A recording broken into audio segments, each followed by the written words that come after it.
With all of the renewed interest in creating faceless cash cow YouTube channels, a lot of people out there are telling you the best way to monetize these channels is with the YouTube Partner Program or AdSense. It's where YouTube pays you on the 21st of every month.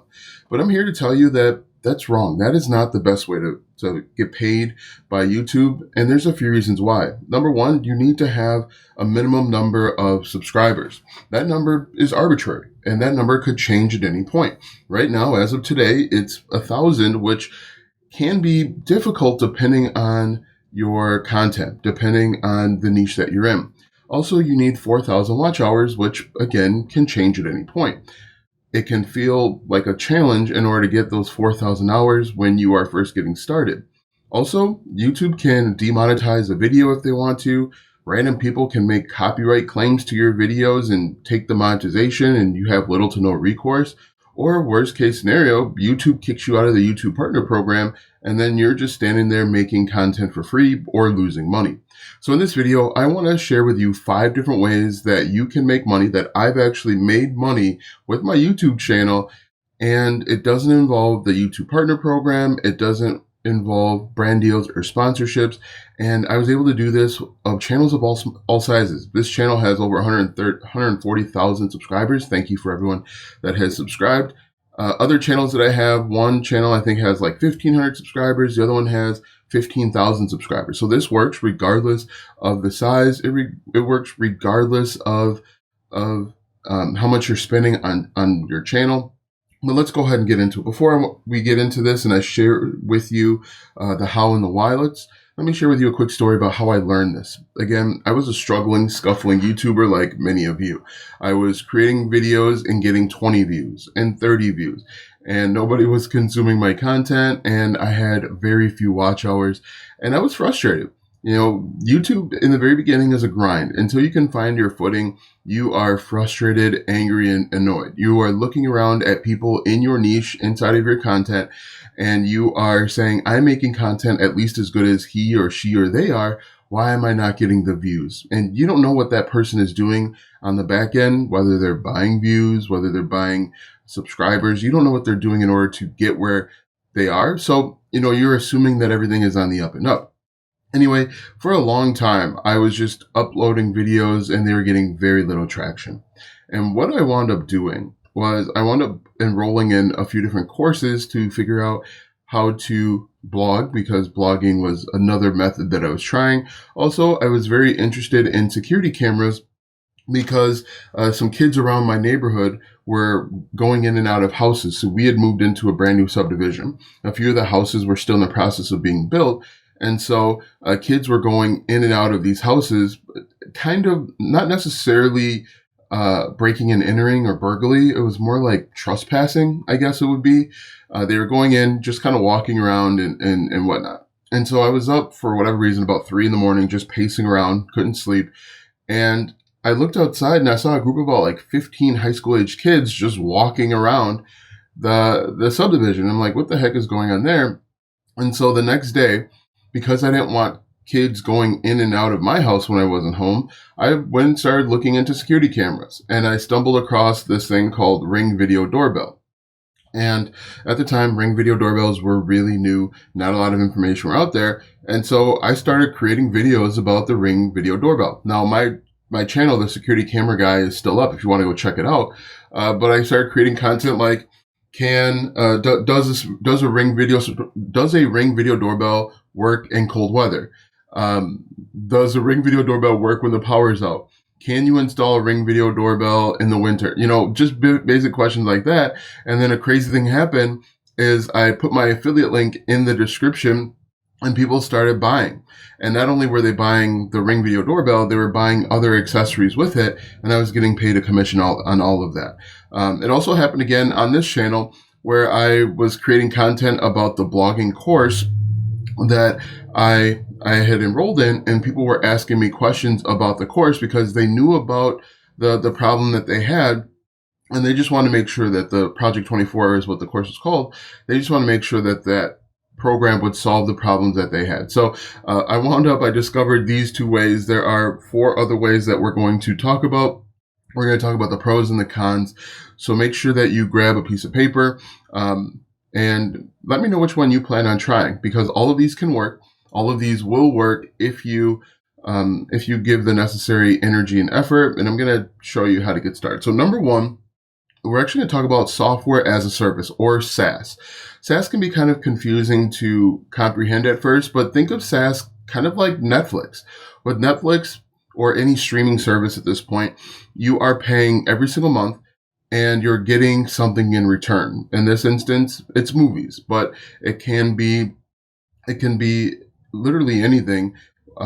For example, I have a software as a service, Gbolt Systems. I think I'm wearing the shirt. Gbolt Systems is a software, a complete digital marketing software where you can send emails, and this isn't a sponsored video, wink, wink.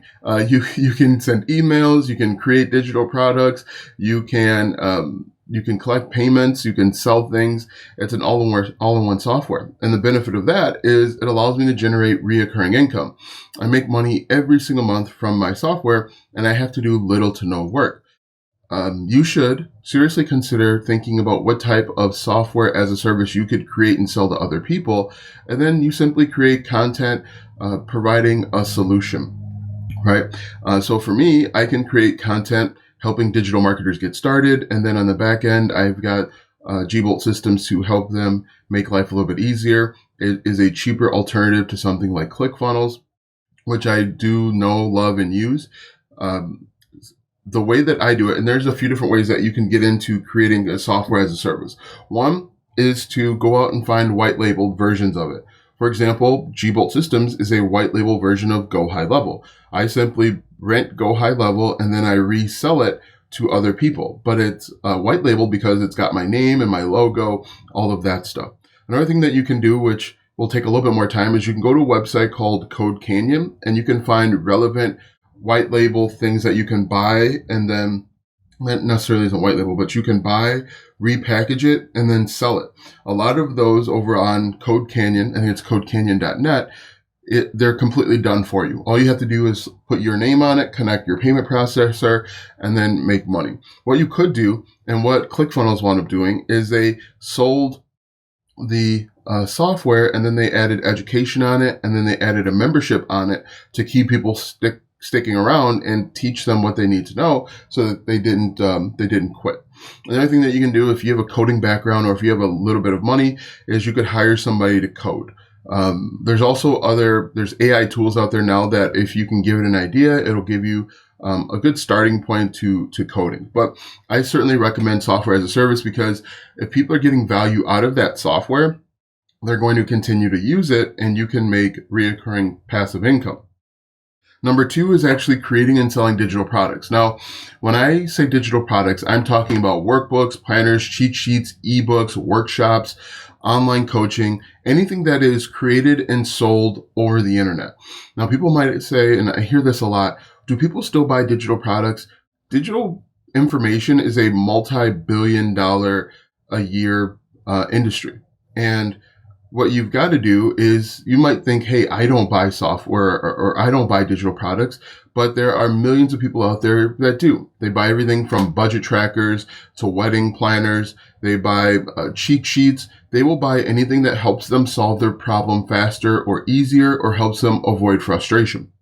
So what I would want you to do is to think about all of the problems in your niche or in your target market, and then create 5 or 6 digital products, and then you can sell those for a relatively low amount. Now, the benefit of doing this is that you can start building a mailing list of buyers. You make money right away, and you can spend that money right away if you want to, but that is another great way to make passive income, because you make the digital product once, and then you put a link in your description, and people can buy it 24 hours a day, 7 days a week from anywhere around the world. There are no restrictions to it. The only drawback is you do have to create something that people are actually interested in. What I would say is, if you don't have any clue on what to create, go over to different PLR or private label rights websites and look and see what they're offering. And then think if you can create your own. I personally don't like selling ebooks because I feel like the ebook market has been devalued with AI. Okay. But you can certainly create a digital product, again, trackers, planners, workbooks, Notion templates. Another place that you can go is go over to a website like Etsy. Look and see what's working really well on Etsy. You can type in your niche, so maybe woodworking, and then type in PDF, downloadable, printable, and you'll see that there are a lot of people out there buying these things. You can just look at the ratings, and that'll give you an idea. Another benefit of selling digital products through your YouTube channel is you're not competing really against anyone else. A website like Etsy or Creative Market or Redbubble even, you're competing against every other seller that is in and around your listing. And so because you want to get the sale, you keep reducing your price more and more and more. So something that is traditionally $20, you are reducing the price to $15. And then someone goes to $10. And then you go to $3. And then right now you end up paying like 99 cents for a digital product. A really good example of this is 2 days ago, I sold a tattoo design over on Etsy. So if you wanted to, if you are interested in tattoos, you create a YouTube channel talking about tattoos and tattoo designs, and then you create a digital product, a PDF, or a Procreate file, or even a PSD file. PSD stands for Photoshop file, and you sell them one off, or you sell them as a bundle right from your YouTube channel. You can, if there are physical products that are being bought and sold within your niche, most likely there are, you can sell a digital product on the back end. Now, your first idea might flop, your second idea might flop, but just keep coming up with different ideas. Ask your audience what they're looking for and what they need, and you're bound to find something that will actually work. So I really like digital products, and I think everyone should be creating them, especially if you are a creator. Number 3 is actually one of my favorites, and it's affiliate marketing. Now, there are a few different ways to do affiliate marketing. Excuse me. Now, affiliate marketing is simply just recommending other people's products and services. And the way that affiliate marketing works is you create content about a problem or a product. You get your affiliate link from a company, let's say Amazon. You put that affiliate link in the description of your videos, and then people buy. That's exactly what I did with the Ring video doorbells. And also, I've done it with web hosting, so Bluehost. I've done it with TubeBuddy. There's a link in the description here for TubeBuddy. When people ask me what type of camera I'm using, this camera right here, or the lighting that I've got in the back or the front or that map, I would give them a link. And if people click and buy, I can potentially earn a commission. Now, excuse me, there are a few different types of affiliate marketing out there. There's one that's called CPA affiliate marketing. That's completely different, where you could actually get paid by people just entering in their contact information. So instead of having to actually buy something, they can enter in their name, their phone number, and their address, and then you can get paid. Now, that's a really cool opportunity. Let's say you're a plumber, or you're teaching people about DIY things going on in and around your home. Let's say people have a question, they come to YouTube and they ask how to fix a leaky toilet. You show them step by step how to fix a leaky toilet. And then at the end of the video, you say, hey, if none of these worked, you might want to call a plumber. Click the link down below to get a hold of a plumber today. And that link could be an affiliate link where it goes to, they enter in their name and their email, and then you get paid. So you can find an affiliate opportunity for just about anything. Now, I've sold almost everything with affiliate marketing. Online courses, I've done sound bars, stand mixers, microwaves. I have security cameras, literally everything. And once again, you can do it too. There's a few different ways that you can go about it. I always like creating content on the product first. So creating videos, 5 or 6 videos about this microphone, and then kind of branching out from there. You can also do list style videos. For example, the 5 best wireless microphones for YouTubers, 5 best wireless microphones for podcasters. The best X for Y is a really good one. The best X under Y is also a very good one as well, because people like lists and they have a pretty good idea of the problem and the solution. They just want to make sure that they're buying the right one. So affiliate marketing certainly works. The only drawback to affiliate marketing is you're getting paid a portion of the overall sale. Also, you don't necessarily know who's buying from you. And so you kind of have to start over at the beginning of every month. When you're creating a digital product or software as a service, you know who's buying from you. And so you can sell them more stuff. real businesses that are around for the long term. They're building a mailing list where they keep selling their customers more and different stuff. Amazon, for example, will send me an email every single day about new products that they have that I might be interested in. That way, you don't have to keep trying to find buyers day after day, month after month, week after week. So the other drawback to affiliate marketing is that you don't get paid right away. It can be 30, 60, or even 90 days until you get paid. And then also with affiliate marketing, there usually is a minimum payout. For example, with Amazon, I believe the minimum payout's like $50 direct deposit. It might be more if you're still doing checks, but affiliate marketing can work out. I recommend, if you want to get started with affiliate marketing and have the most success, do email marketing. So collect names and emails of your viewers, and then you can send them affiliate stuff every single day until they decide to quit. The next two I'm going to talk about I am not a huge fan of, but there are people that like them. I have done this first one, which is selling merch. There is a merch shelf below this video. People have purchased those t-shirts. I created those t-shirts once, and then I connected my Teespring account or Spring account, and Spring takes care of all of that. They take care of the payment processing. They take care of the shipping. They take care of it all. Take care of all of it. And I just uploaded the design. And the benefit of that is it's another revenue stream.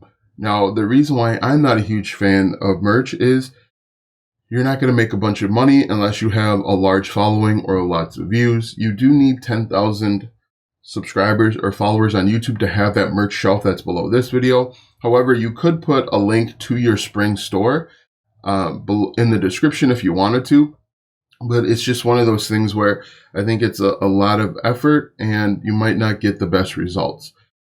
And I don't think it's the highest return on investment, but you can certainly create merch. I like Spring because you come up with one design and you can put it on a variety of t-shirts or mugs or whatever it is, and people will buy to show that they're a part of your community or a part of your tribe. So definitely think about doing merch. And then the last one that I have is physical products, which is a little bit different than merch. One example that I've seen is I used to watch a lot of Blackstone cooking. It's griddle cooking. It's a type of cooking that people do outside usually. And the food tastes different. It's a different way of cooking, essentially. There were some twins. I can't remember their first name, but the twins actually sold physical products. They sold spatulas with their name and their logo on it. And the cool thing about that is they made money from sending out physical products. If they're doing the shipping themselves, it can take a lot of time. You've got to find a partner. You've got to place orders. You've got to do a bunch of the stuff on the back end. And because of the amount of overhead, and you've got to physically store these products, you might not have it's a great thing that people will have and use. However, I don't know that the return on investment is there. Physical products can absolutely work. If you are, let's say you're in woodworking and there's a custom, I almost said ladle, there's a custom wood carving thing that you use and you've got a supplier. I actually see this a lot in the landscaping niche. I used to watch a landscaper. He actually came up with custom seeds. He worked with a company and they came up with this special formula for bluegrass seeds, and he sold those.